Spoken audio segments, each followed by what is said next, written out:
Charlotte Soccer Show. John Hayes, Danny Brams. We're back here at a new location. We're at Brawley's Beverage on Park Road in South Charlotte. It is a Wednesday afternoon, August 16th, and we've waited long enough, but we finally had to talk about the Inter-Miami match and the 4-0 loss on the road to Messi and company, who last night, that is Tuesday night, have officially advanced to the Leagues Cup final to face Nashville. It's an all MLS Leagues Cup final. I've got Danny Brams here. Have you recovered from Friday night's party at EPR and the tough result for Charlotte FC? Not really. Not really. It's been kind of like a downer. It was kind of like to come crashing down like that. But I think you were high on Leagues Cup, and then I wanted it. I wanted it bad. I wanted it really bad. When that Leagues Cup drug wore off, man, it was a tough crash. Trip. Yeah, it was a crash. But see, the thing is, I think even right away, though, even on Friday night, we were kind of like, the instant reaction was, well, that sucked, but we're proud of the team for making it this far. At least we got that. At least we got a big game. At least like EPR was packed to the gills. Like we've had some watch parties in there when there's been 10 people. We've had some watch parties in there when there's been 30 people. This one was, pushing 75, close to 100 if you count the outdoors, and it was packed in there. And it's a big game. The Messi factor brought people out, put more eyes on Charlotte FC, and just the experience of being in that was worthwhile, even if it didn't work out so great. Well, and I think that's kind of been the theme around Lionel Messi and his signing with MLS, is that all of a sudden, wherever he is, things feel a little bit bigger. The stadium feels a little bit more packed. The watch parties seem like they're a little bit more well attended. Yeah. And I think that's good. And ultimately, that is real, organic, grassroots proof that the global superstar is having a massive impact on the league, and he's one match away from winning his first trophy for last placed Inter-Miami in the East. Yeah, I mean, they're bound to win a second place title. If the third place title counts for something, then the second place should count too, right? Losing the championship. But yeah, they'll probably win it. They play Nashville. In Nashville, very cool. I have a buddy who lives sort of on the Tennessee-Kentucky border who's really excited to go down to Nashville to watch. He was in line to buy tickets online earlier today and stuff like that. And that's all well and good. Did he get the tickets? I heard there was issues. He got the tickets. I think he got the tickets. There's been some issues. Like, one good thing Charlotte FC did was just like give you the auto opt-in. So if you're a season ticket holder, you don't have to worry about like scrambling to get in line or anything like that, which I thought was nice. Some people didn't appreciate being auto charged, so you could go either way on that. But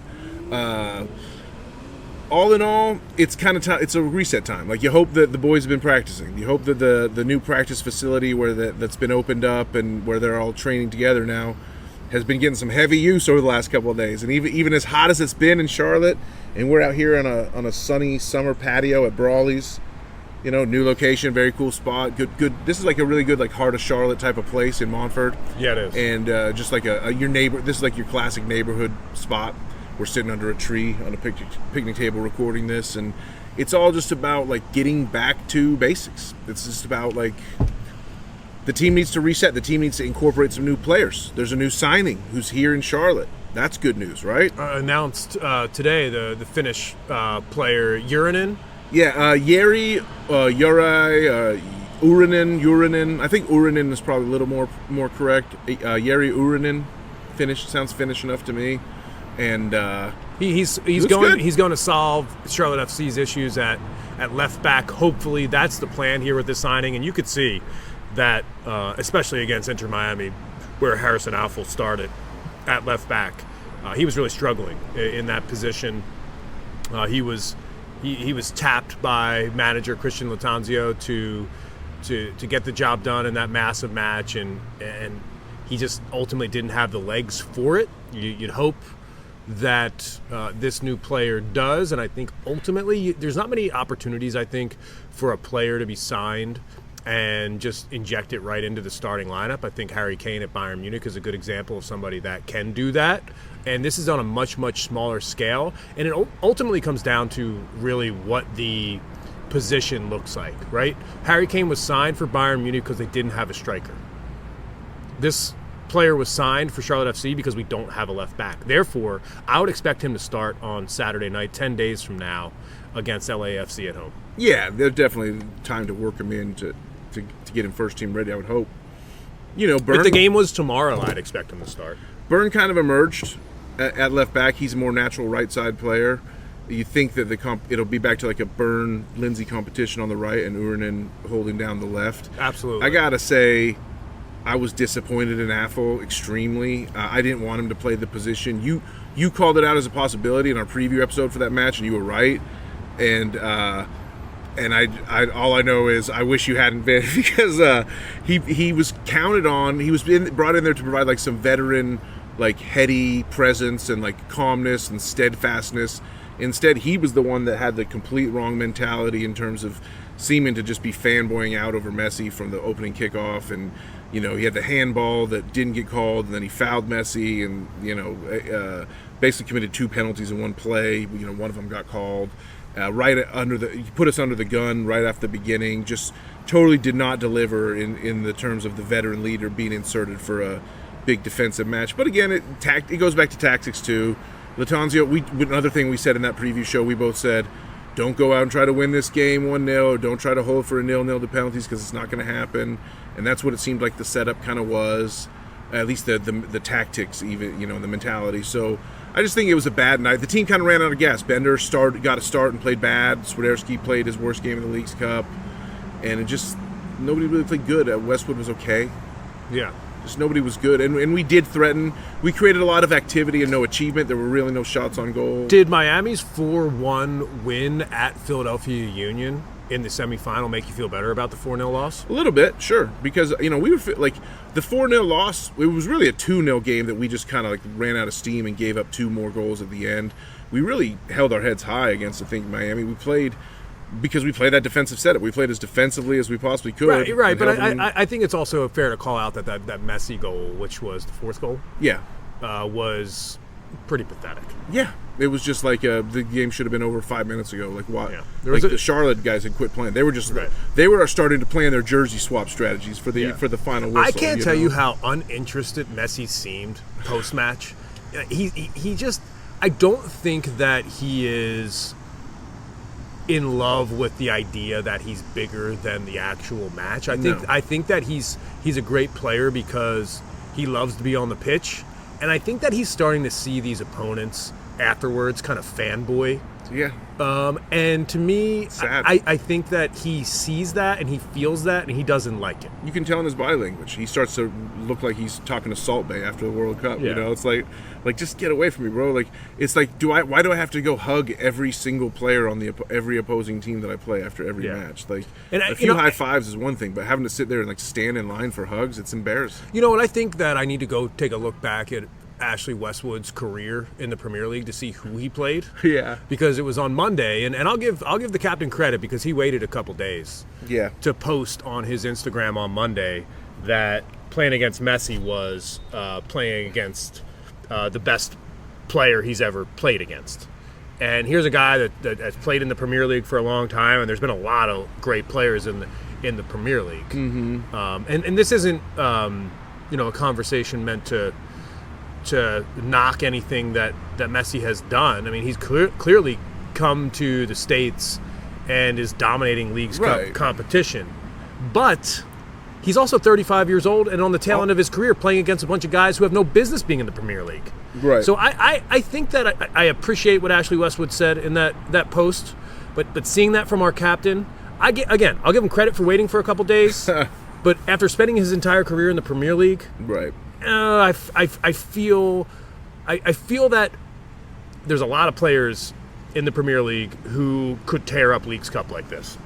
Sure, I think that's fair. I do. You know, I'll just cop to just being salty and kind of like, I just like, I've already run the whole gamut. I went from like indifference to like kind of a imaginative spark about the whole thing to now I'm just salty. Like, yeah. At first I was like, yeah, we'll see how he does. Then he started playing against some other teams and doing some amazing things, and I was like, oh wow, this is more fun than I expected. Then he beat our team, and now I'm just pissed. And the thing that made me sort of make that shift was not just the fact that he beat our team, but like seeing all these MLS, like what we call the gatekeeper media, you know, the people who've been covering MLS for years and years, who don't give Charlotte much love. That's fine. You don't have to. I don't care. But they're kind of embarrassing themselves the way they like fawn all over Messi, and like it's like they've forgotten their own roots. I would say it's like I was trying to think of an analogy for this. And let's see, Okay, great. if this tracks. Okay. So like it's like if Bono from U2, great Irishman, by the way. shows up at the punk rock show, and you know, at the punk rock battle of the bands, let's say, and says, you know, hey, sure, I'm more of a pop songwriter, and you know, I have all these high-minded, highfalutin songs, but let's get down and dirty with some garage neighborhood punk rock bands, and just decides to like take over at the battle of the bands at a much lower level than he's used to. And then so I'm sitting here as someone who's in a band, let's say, that's new on the scene, a Charlotte FC fan, and I'm thinking, okay, well, damn, that's a lot more competition for us. And then I see these older bands, these bands who've been around for a long time, who've been battling in this thing for years, and they start falling all over themselves to talk about how great it is that, you know, U2 has shown up to win the battle of the bands. I think it's kind of stupid. I wish there was a little more of a adversarial and less you know, blatantly commercial cash grab. It's like everyone wants to latch on to Messi for what they can get a piece out of him, in terms of, you see the same, like Taylor Twellman, Mo Adu, and Katie Witham all doing the same games every time. Here we go. It's just like, it's sick. You have teed me up to, I think, give you one of my honest takes about national sports media in America. And this is coming from somebody who's listening to this and might be like, what the fuck is this guy talking about? First of all, Danny's been working at ESPN for almost 20 years, right? So he knows exactly what it's like to cover sports from a national perspective. I worked at ESPN for 7 years. I worked at The Athletic for 4 years. My time in the national media is over a decade. And I've met so many people who cover sports, and I think one of my biggest criticisms of people that I've met along the way is people in the national media love to latch on to players, programs, stories that ultimately benefit them. And that's what Messi does. Mm-hmm. Messi benefits everyone involved with MLS. Messi is a benefit to everybody involved with Apple TV. The reason why everyone is so excited, especially the folks that work for MLS, especially the folks that work for Apple, the reason why they're so obsessed with Messi is because Messi is legitimately impacting them.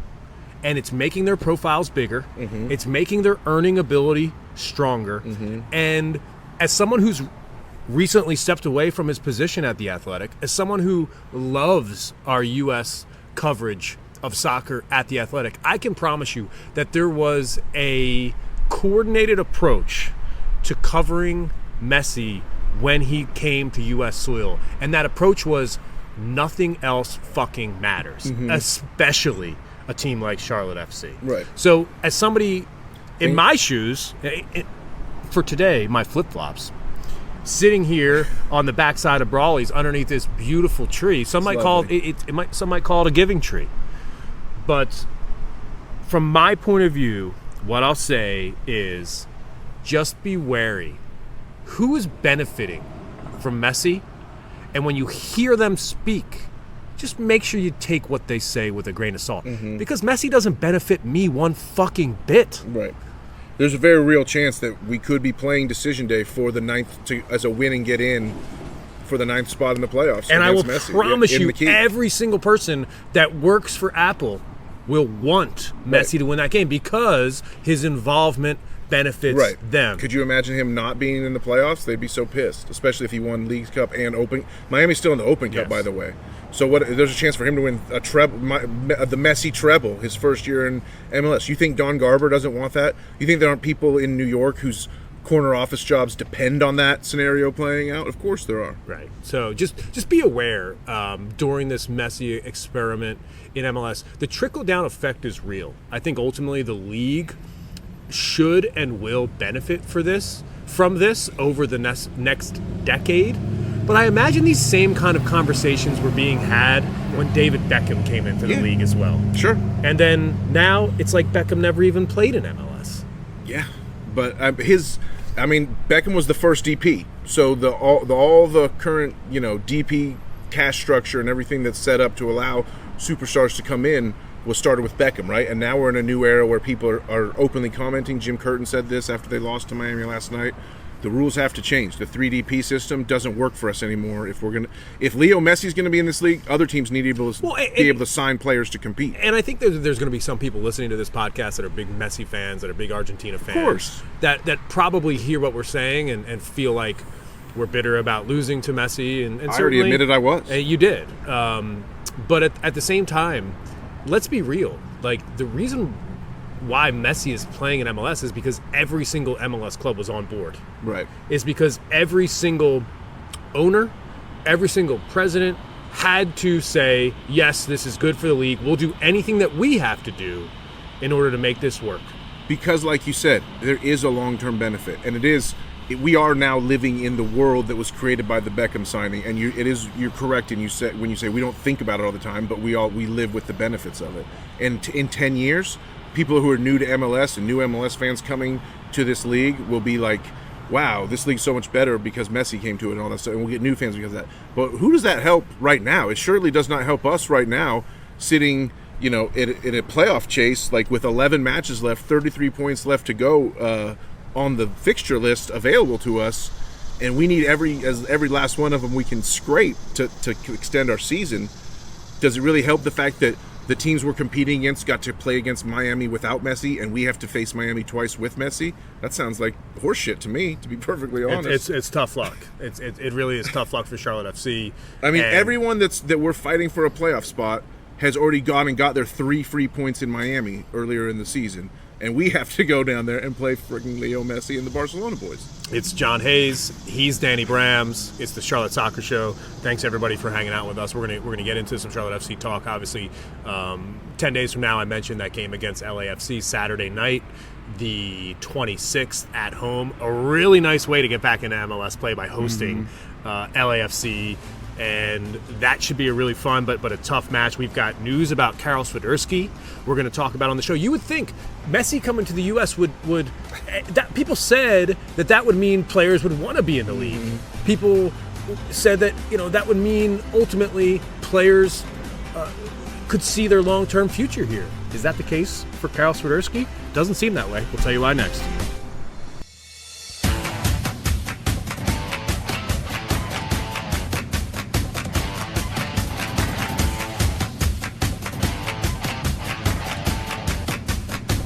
Charlotte Soccer Show. We're back on the back patio here at Brawley's Beverage on Park Road in South Charlotte. It's a first for us, and even though it feels like 100 degrees outside underneath this tree, it does not feel like that. It is a gorgeous afternoon, if you can find some shade, that is. The tree is nice. As a Texas boy, I know very well how to find shade. You'll always see me in any outdoor public social setting. I'm the guy that walks in looking around, instantly looking for shade and inching my way up. My grandpa taught me it's worth it to walk an extra 100 yards, 200 yards even, to park in the shade when you go into businesses and things like that. So love it. Big fan of the shade over here. Yes. We like to throw a little shade every once in a while on the show as well. So there you go. We do throw shade, and we've got a huge week coming up on the show, right? I think if you're a Charlotte FC fan right now, you're itching for match week to be back, and that will happen next week. But for now, we've got some exciting news on the podcast. We're going to speak to Crown Legacy President Darius Barnes on the show this Friday. You can expect that episode to drop over the weekend, maybe on Monday morning. Talking to Darius Barnes. Danny, I know you're excited for this one. Lock it in. The Legacy have clinched the playoffs. I want to talk to Darius about a lot of things. I know the pertinent topic at hand will be sort of getting some insight into that whole philosophy of why some of these guys do double duty. I think that's the most thing that's compelled us when it comes to this show, and Ajmong playing 2 games in a weekend and things like that. Why does that happen? Maybe we'll get some answers there. But I have some other answers, and I really want to know what is going to be my reward for getting Crown Legacy some international fame and fortune and love with the Footy Scran account. I went to the Crown Legacy match on Sunday, hot as balls out. I mean, it was unbearably hot. Like the guys they should not have been playing. There's no need to like be out there running full speed in that heat that was there Saturday. But there they were playing against Huntsville, sort of the rival in the MLS Next Pro. And I believe it was their first regulation win against Huntsville, clinched the playoffs, great win. They have waffle on a stick. One of the little food trucks there is a waffle on a stick, and it just looked, even though it was hot out, it was brunchy. It was kind of a brunchy time of day. It was a noon kickoff, and I thought I could go for a waffle on a stick. Why not? And then I thought to myself, hey, Footy Scran. Everybody loves Footy Scran. It's a popular Twitter account for soccer fans. If you don't know, it's like a Twitter account that posts pictures of food that you buy at stadiums. It's really cool. So I thought to myself, hey, let's get the Crown Legacy some Footy Scran love. These waffles all on a stick will do it. My instinct was correct. I posted a pic of the waffles on a stick. I tagged Footy Scran. They reposted it. They didn't give us any credit, but that's fine. But I want to know, hopefully that they were feeling the love for us over there at the Crown Legacy offices, and I want to ask Darius about that. You know what I like about the Footy Scran account is because it celebrates football culture. It's not about anything besides not only football culture, but also regional culture. Like and match day culture. Yeah, what kind of food can you get in different places? It's just fun to go on that account and kind of just see what is offered at different venues around the world. Unsurprisingly, people liked the waffles on a stick. They did not like the $5 each price tag. A little pricey because you're just cooking up some bread. Well, it's 2023 in America. You can't buy anything without handing over an arm and a leg. That's true. Even a waffle on a stick. How do you think in general things are better? Food is on a stick. Is that elevated? Like anything you can put on a stick is better? Well, I actually think that when I saw that, I was like, why isn't this at the Charlotte FC matches? Right. It's because they can't get food trucks in. Time to bring it. It's because David Tepper can't make any money if the food trucks show up and start selling their product. So time to license the recipe. We teased that interview. You'll get that. That'll be really fun. And we have another special guest expected next week as well. We'll talk to him about a massive match against LAFC and what it's been like acclimating to soccer here in the U.S. after some serious experience across the globe, even in the Champions League. So we're going to have that conversation next week as well. Big things popping. Make sure you stick with the Charlotte Soccer Show before we kick off against LAFC on the 26th. And one more update, if you're looking for more soccer, one thing that I've been trying to do, Danny, and we've always talked about passion projects on this show, and kind of how Charlotte is a soccer city. You can catch me on this Thursday, and I'm going to be calling Queen's University Soccer on ESPN+. Let's go, baby. And you can catch me doing that for the rest of the season here. I'm going to be doing the women's game on Thursday night, the first game of the season against Watford. Wow. And then I'll be at the first men's game at home is 10 days after that, midweek match, or a weekend match. I think it's a Sunday match on the same day that is the Brawley party.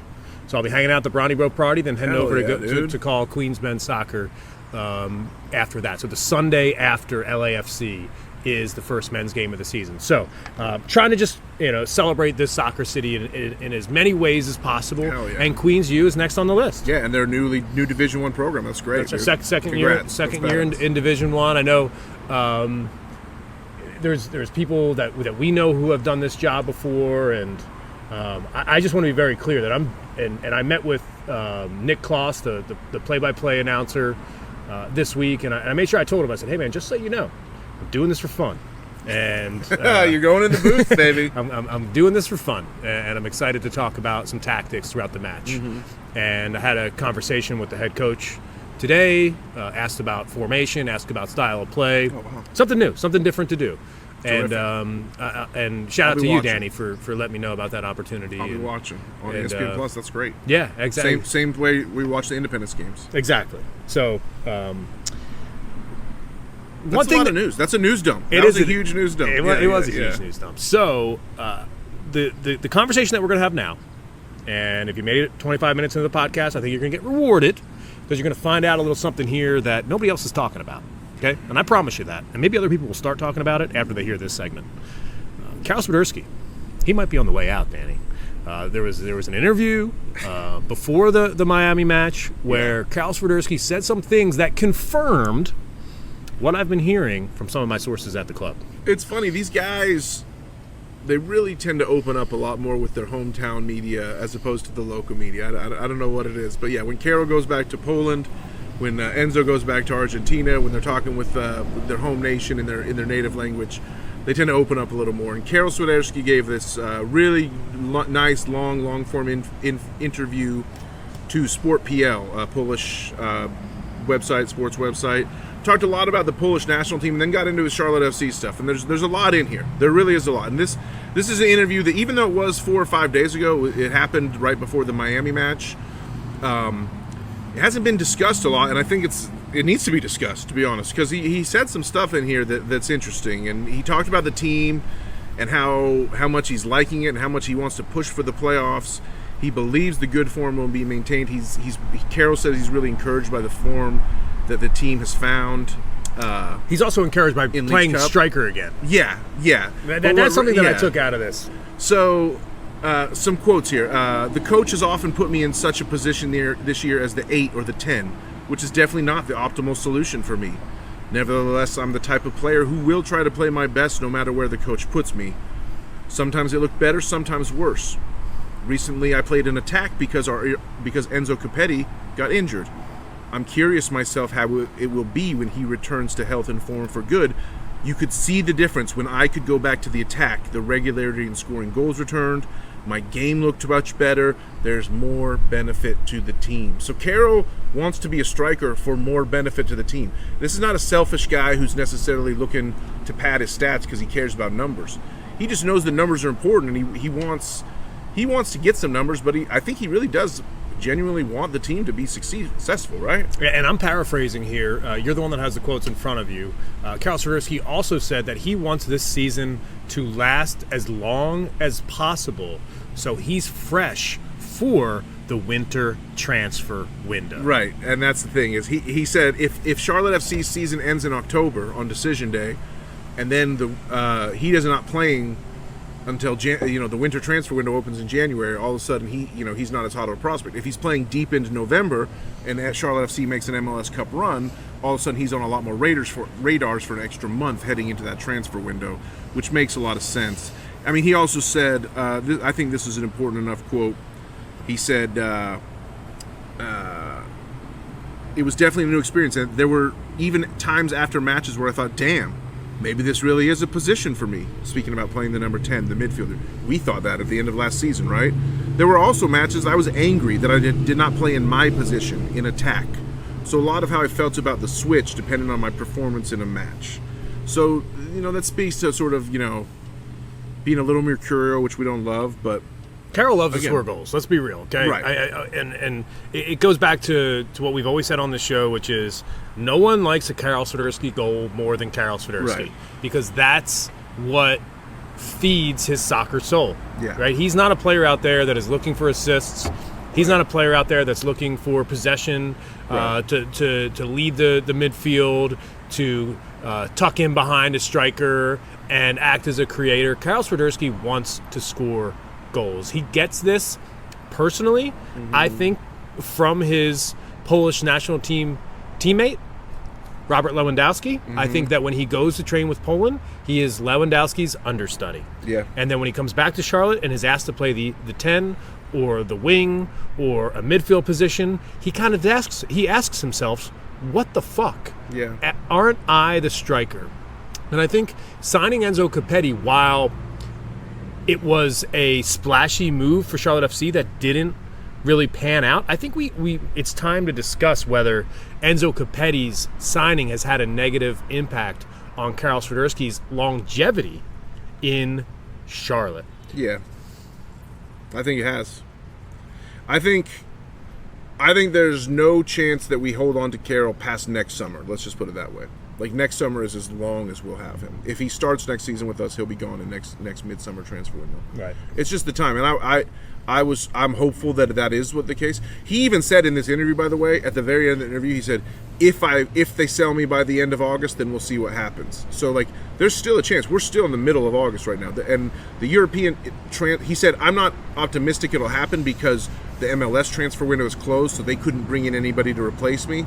But you're getting Copetti back from injury, which is almost like replacing Swiderski and you could just yeah. start Patrick Agyemang. Right, and you could start Agyemang. So with 2 weeks still to go in the European transfer window, there's still a chance Karol could be gone in the next 2 weeks.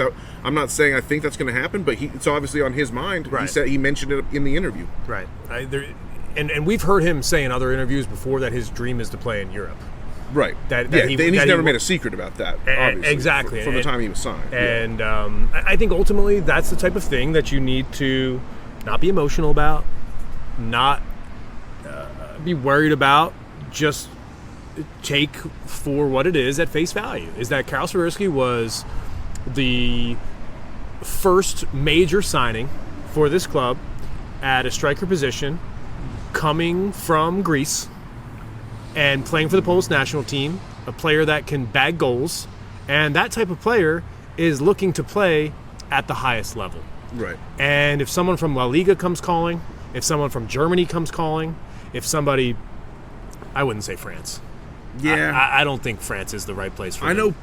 Generally, I think he has some ties to Serie A. I think Italy would be more likely than France for sure. Italy, absolutely. If Italy comes calling, I would say Italy number 1, Germany 2, Spain 3, probably. I don't think he has a chance to sign with the Premier League squad. There's no chance in hell that he's getting signed there. Don't see that. I think that he could end up on a championship squad, but the question becomes: is MLS the championship the move you want to make? That's a desperation move. If I'm Karol Swiderski, I have my sights set a little higher than that. Right. I'm thinking Atalanta, Fiorentina, that sort of mid-tier Serie A. Considering Sergio Ruiz just started in La Liga for Granada in their first match of the season, Karol Swiderski's looking at it saying, like, why aren't I doing that? Right. You know who else started in La Liga this week? Who? Darwin Machis. The one that got away. Yeah, for Cadiz. So there you go. But I think I wanted to follow up on something that I teased before the break, which was that it's no secret in and around the club that a plan for post Swiderski has to be in place. That this club is not looking at Karol Swiderski as someone that's going to be here for the long run. And that's the hidden message that was not apparent on the surface, but is obvious when you look at it all in big picture. That's the hidden message behind signing Arfield and De Agra, which is just 2 more 8s coming in, to fill in if Enzo or a 10. I mean, De Agra's literally wearing number 10. Right. If Enzo and Agyemang are strikers, these are our midfield replacements, and so we can continue to operate as we need to with Karol gone. The problem is when we don't have Karol, we look really bad. The times that Latanzio has put his big boy pants on and tried to bench Karol to prove a point have never worked out, and. He was and you say don't be emotional. He's my favorite player in the club, so I'm going to be emotional for sure. Like I won't be able to help myself, unfortunately. Well, there's a time to be emotional, and that time is if the move happens and the money is light and it doesn't seem that impressive and he just looks like he's getting out of town to get out of town. That would be horrible. I think that situation would call for some negative emotion. I would have to be thinking over 10 million.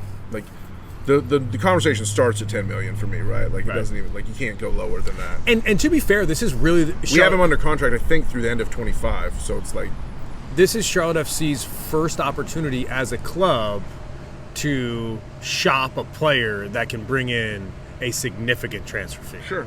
Right. So just from that point of view, we talk about first for the club, right? First for the front office. David Tepper is looking at Karol Swiderski and saying, "This is my first opportunity to move an asset. To move an asset." So ultimately, 2 things could happen. Well, first and foremost, it's Charlotte FC misses the playoffs. Karol Swiderski doesn't have a strong finish to the season, and his value is absolutely nothing. Right. And during the winter transfer window, you kind of look at that and you say, maybe not the best time to sell on. He needs to get back into form.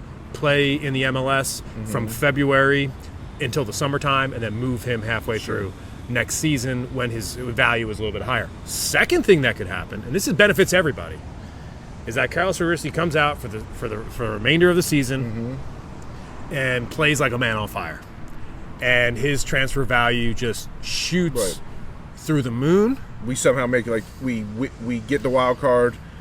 win the wild card, win a 3-game series in the first round, and we're getting all kinds of exposure into the second round of the playoffs, maybe even further. And Karol Swiderski takes this club on a deep run, and the club benefits from having Karol Swiderski, and the club benefits from selling Karol, right? Recuperating that money, right? And Karol benefits, and everybody wins, right? Except for the people that are sad to see him go. You can have a graduation or a divorce, basically. You can have a graduation or you can have a divorce. Graduation sounds a lot better. Yeah. So I'm with you. Yeah. So that's the current situation with Karol Swiderski, and we're interested to hear your thoughts. You can hit us up on social at For the Crown Baby. I put out a call to hit us with some questions for today. And you got to figure, every other Charlotte FC coverage outlet is going to be talking about this a few weeks from now. We're talking about it right now. So let's have the conversation right now, for sure. Yes. So I just want to call out some of these questions from our TFOS. Shout out to the TFOS who showed up. Curtis and Rachel, I think two of the best TFOS. They're the watch party MVPs of the season, for sure. No doubt. Keenan, had a great time watching the match with Keenan. Keegan and Sarah. Yeah. Keegan and Sarah as well. Also MVPs in the running, for sure. Yes, yeah. So shout out to them. Kevin Anderson, a surprise appearance. I didn't expect him to be there on Friday night. And shout out to a former colleague of mine, a current colleague of yours, Dari Noka. Dari. Makes his first watch party experience TV's Dari Noka. At EPR. We've mentioned Dari on the show before, how great it is, like someone who's works in sports and is like, his whole life is sports, but he was never a soccer fan. But to see the way he's like embraced soccer, and he brought a friend from his neighborhood, just one of his buddies, and so that we were spreading the gospel. And that's kind of like Dari was planning to come to a watch party at some point anyway. It just happened to be this is the one, but his buddy wasn't going to come unless it was Messi, and that's just the whole point of we referenced it earlier in the episode, the Messi evangelization, I guess, proselytization of Messi to bring people in the league has some potential to have a lot of benefit. It just needs to be channeled in the right way. Yeah, it does, as we discussed. And I think just something to underscore about Messi for the final time on today's show is that MLS has always had kind of like a punk rock kind of vibe to it, right? An emo kind of vibe to it. It's like, when people talk shit on MLS, you're like, well, fuck off. Yeah, exactly. We like it. Don't care. Yeah, exactly. We like it. We're going to enjoy it. Yeah. And now that, a bona fide superstar is in the league and people are like, ooh, we're interested, it's like... You two showed up to the Battle of the Bands, Yeah, it's like, fuck off. Like, we've always been here. Like, that's the punk rock point of view. That's always. and that's why I'm so mad at the national media for falling all over themselves to slob knobs. Let's just remember, it benefits them. So, Brandon Davis, Jorge Torres, Ash Hamrick, appreciate these questions. We're going to hit on these very quickly. We're going to hit Ash's question first on the show today because it's a good question. Are we still Lattanzio out? Still hot outside? Yeah, honestly, it's a great question because it's kind of like a vibe check, right? It's like before the Leagues Cup run, it was, you came on this show and you said, I'm officially there and I'm ready to go. And then all of a sudden, the Cup magic has a chance to put you under a bit of a spell. I would give the players and the fans a lot more credit for the Cup magic than the gaffer on this one. Okay. Yeah, good. For me, ultimately, it's not. I think that it's important to think about Lattanzio out in a nuanced sort of way. Sure. It's easy to say, yes, Lattanzio out, but the real question becomes like, if you're Lattanzio out, does that mean you want him sacked today? No. Like, what does it mean? That doesn't really help our club to sack him. That's what I'm saying. Exactly, like, what does it mean? Like, Lattanzio out is just like it's a football cliche. I'm third wave Lattanzio out. I'm third wave. I don't. Yeah. The originalists in the Lattanzio out movement, I broke from them. They were a little too radical for me. But my third wave Lattanzio outness is basically a description of a ideology, a way of thinking that says he's not going anywhere. So why waste the energy screaming for him to be out? Brandon Davis chimes in. He says, 3-5-2-4-4-2 is the time now to get Swiderski and Ajamong up top together for a full match. Great question, Brandon. Yes. 4-4-2. 4-4-2. Yeah, I think 4-4-2 is an interesting idea here because what 4-4-2 allows you to do, and if I were to say like our biggest weakness as a club right now, it's definitely wingers. Mm-hmm. Like the wing play has been very, very poor. Yeah. Of late. Uzio has not come back from his injury well at all, and Vargas has just been too inconsistent. Yeah. Wing play is. Miram's fallen off as well. Yeah, it's been a struggle. So I think the 4-4-2 allows you to actually just like pack your midfield with players that have been signed. Right. You can play Westwood, you can play Arfield, right. Dejaguerre, Diagra. Just go breakfast. There is going to be a point where I think like I have to study these pronunciations, but I've struggled on today's podcast, and it is what it is. So you can rake me over the coals for that, or you can fuck off. Just go as guttural as you possibly can and say Brecht. And you can get Bronico in that on a 4-4-2. Right. You can get Derek Jones in on a 4-4-2. You can do a lot with a 4-4-2. Because right now it seems like the midfield is where this team to is me really it's a 4-4-2 diamond. It's definitely a 4-4-2 diamond. It's not a line of 4 and 2. It's a 4-4-2 diamond. Good with call. Westwood at the base, Brecht and Arfield in the middle, and probably Bender at the top of the diamond, to be honest, for me, with Karol and Naj among strikers. I would love that. Wow, that would be really fun. Yeah. That would be and Bender's start on the wing was rough. Yeah. Really, really rough. Yeah, you could also put Bronico at the base or Jones and put Westwood at the top of the diamond as well. Yeah, I think it's a fun idea, and you've got a strong four at the back now. I think you've got options there. Carujo, don't know Carujo's status. He's in to win. He's got to come back soon. Yeah, I mean, again, we've got more than a week before we play a game, so there's going to be multiple Latanzio pressers between now and then, I would hope. We will try to get as much inside info as we can from Darius, although he's a little more focused on the Crown Legacy. But yeah, as far as status of our players, I think a lot of it is still up in the air before our next first team match. Official thoughts on Yuri Urinen and how he can impact, considering how big of a lead Nathan Byrne had during the Cup run. Jorge Torres chimes in with that. I think we've addressed that on the podcast already. I do feel. I hope Yeri can make a great contribution, because I did feel like we'd sort of played our way out of that problem and then addressed it with a signing, and now we have a new problem of, pissing off Jalen Lindsay, who just keeps getting I know he's prone to a mistake every now and again, but man, he does some nice things. Yeah, Jalen Lindsay is one of those players that could, we talk about longevity. Right. He is a player that could have a very long tenured career for this club. Right. Because he's not somebody who's going to be making a move somewhere else. Yeah, he's not a European prospect, but he's brilliantly an American player. Right. And he's going to play in MLS for his entire career. And he's one of our own. Yeah.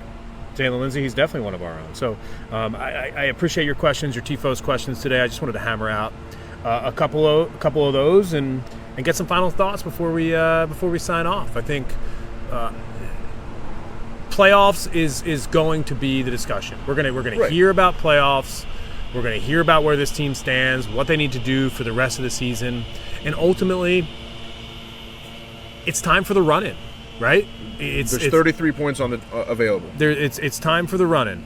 Charlotte FC sitting in 12th place behind New York Red Bulls and Montreal, who are out of the playoff position at 9th place. DC United sitting there 4 points back with a game in hand as well. So you're going to hear a lot about that, but just final thoughts. What are your realistic expectations for the playoff push, the run-in here? What kind of mindset are you going into these final games with? The mindset is at all costs. The mindset is to steal a line from high school and college football gridiron coaches: burn your boats. We're not coming back. Yeah. We're crossing the river to launch the attack, and we're burning the boats, and we're not going back. That's the way it is. When I read off these teams to you, just anecdotally, numbers aside, from what you've seen this year: Chicago Fire, DC United, Montreal, New York Red Bulls, New York City FC. Those sound like playoff teams to you? Those sound like just you hear that team. Does that sound like a team that should be in the playoffs? No. And maybe people would say that about Charlotte FC also. But what I'm saying is, we're in a pack of shitheads, and it's like our job to prove that we're the least shittiest head of them all at this point. Yeah. It's time to emerge, and then we got to sweat Inter Miami trying to chase up the back, 8 points behind us, with 11 matches to play. That's some big points to make up. Any Miami slip up will pretty much kill the Messi dream. If they are to have 2 draws in their 11, they're in big trouble. So they need to win like 10 out of 11. Charlotte FC, I think we probably need, out of 33 points available, what do you think? 16? 20? I don't know. The schedule's tough. I'm not here to do math. I'm just like, 20 sounds good. Yeah, 20 sounds good. I'm just throwing it out there as a number. I think ultimately 20 would 100% get us in the playoffs for sure, because right now we're on 26. Usually you need about 42, 43, I think, to get in the playoffs. So, 20 would get us there. So that's the goal, and it's all about goal setting. And we're going to find out what these new signings can do down the stretch run. It's a massive run-in of the season for Charlotte FC. We're talking about finishing things up in October, and we're sitting here today, and it's only August 16th. So while it feels like this is going to end soon, there's 2 months to go. Mm-hmm. And the Charlotte Soccer Show is where you can hang out for the next 2 months. We're going to talk all things Charlotte FC. We're going to talk about the Independents as well, because there's a chance, Danny, that the Independents will lift a trophy at the end of this season for the city of Charlotte. Up the Jacks. The Jacks are right now this weekend. They are on the road at Central Valley Fuego in the USL League One standings at the moment. Charlotte Independence is 5 points back of first place. It's NCFC leading the USL League One. Didn't NCFC just announce they're heading to the USL Championship next season? Up. Yep. I could see the Independents doing that at some point. So we'll see. They're top dollar USL League One club. So Independents on the road this weekend. No home games for Charlotte FC, but again, next weekend the Independents on the road once again. Is there a midweek game for the Independents this week? Double check that. I know Charlotte FC has a lot of midweeks coming up. Charlotte FC actually has 5 matches in 21 days, I believe. Once the LAFC game kicks off, we play like Saturday, Wednesday, or something like that. Or Saturday, Wednesday, Sunday, Wednesday, or something like that, I think. So I'm not sure what the Independents midweek schedule is, but it's a lot of soccer being packed in the next few weeks. Yeah, it doesn't look like the Independents will be back at home until September. If I'm wrong on that, tweet us. Let us know. I'm at John Hayes on air. Danny's at Danny Brams. You can follow us at For the Crown Baby as well. It's been a pleasure to do this show. At Brawley's, our first time here. If you haven't been to Brawley's on Park Road and you're looking for a good vibe to have a beer, looking for some shade, you can find it there. You can also find some air conditioning inside as well. Yeah. And I think one of the more interesting things here, and this speaks exactly to what this place is, I asked for the Wi-Fi password. You know what they told me? No big beer. No big beer, baby. It's all locals. Exactly. They put all the local breweries on tap here, so if you like a bunch of different breweries and don't know which one to choose, this is one of those spots you can come get a taste of everything. Much like EPR as well, but Brawley's was the spot today. It treated us right, I feel. And now that a nice cool breeze has taken us to the end of the show, I'll say to you now, like I say to you always, Danny, it's For the Crown, baby.